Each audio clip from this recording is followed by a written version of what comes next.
Hai, selamat datang di Pharmaka Channel. Anda pastinya telah mendengar mengenai penyakit kanker.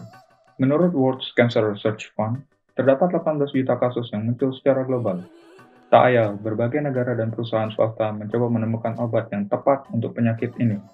Salah satu obat unik yang digunakan dalam terapi kanker merupakan obat anti-cacing, atau dalam bahasa medisnya, antihelmintik, yang disebut dengan levamisol. Salah satu cara untuk menyembuhkan pasien yang terkena kanker adalah menggunakan obat. Seperti disebutkan di awal video, levamisol merupakan salah satu obat yang efektif untuk menangani kanker.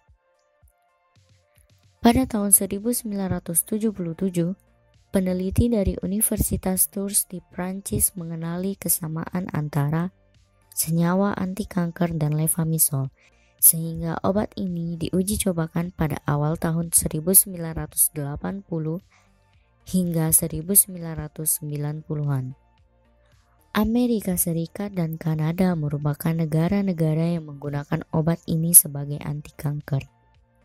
Kemampuan obat ini terbukti efektif dengan menstimulasi sel-sel organ yang telah rusak melalui pemulihan reseptor sel dari zat yang menghambat kerja sel, serta meningkatkan pembelahan dari sel-sel yang masih sehat ke dalam organ yang mengalami kanker. Levamisol juga meningkatkan pertahanan atau resistensi terhadap pertumbuhan sel kanker. Namun anehnya, negara-negara yang menggunakan obat ini sebagai anti kanker menariknya dari standar terapi.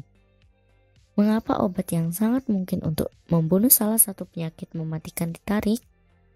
Karena kesemua manfaat ini terbebani oleh satu efek samping yang sama mematikan dengan kanker, yaitu agranulositosis. Agranulositosi merupakan kondisi yang mempengaruhi jumlah sel darah putih terutama neutrofil yang menurun di dalam darah. Namun, penyebab dari kondisi yang disebabkan oleh obat ini masih belum jelas. Masih terdapat kemungkinan hal ini bisa terjadi. Obat pada saat dikonsumsi dapat mempengaruhi aktivitas dari sel-sel tubuh. Levamisol dapat membentuk hapten, yakni molekul yang akan aktif jika berinteraksi dengan molekul yang lebih besar melalui interaksi dengan salah satu sel darah putih, yaitu sel T. Levamisol terlebih dahulu dipecah oleh suatu enzim yang bernama myeloperoksidase atau MPO menjadi senyawa reaktif. Senyawa reaktif ini akan bereaksi dengan protein dari sel T yang menghasilkan hapten yang dapat mengaktifasi antibodi khusus yang dapat menghancurkan sel-sel darah putih di dalam tubuh. Hasilnya, tubuh tidak dapat mempertahankan diri dari ancaman infeksi-infeksi mikroba seperti bakteri, virus, dan jamur yang dapat merusak tubuh.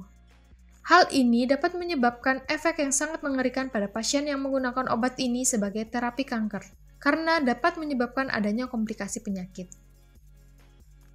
Mengerikan bukan? Cerita dari levamisol sepertinya akan berakhir di sini. Tetapi sejarah obat ini masih berlanjut. Penelitian mengenai obat ini terus berlanjut hingga tahun 2010 untuk meningkatkan manfaat obat dalam melawan kanker tanpa adanya efek samping bersamaan dengan obat-obatan lain seperti cetuximab. Obat ini juga bahkan diteliti pada tahun 2017 untuk mengobati gangguan ginjal pada anak.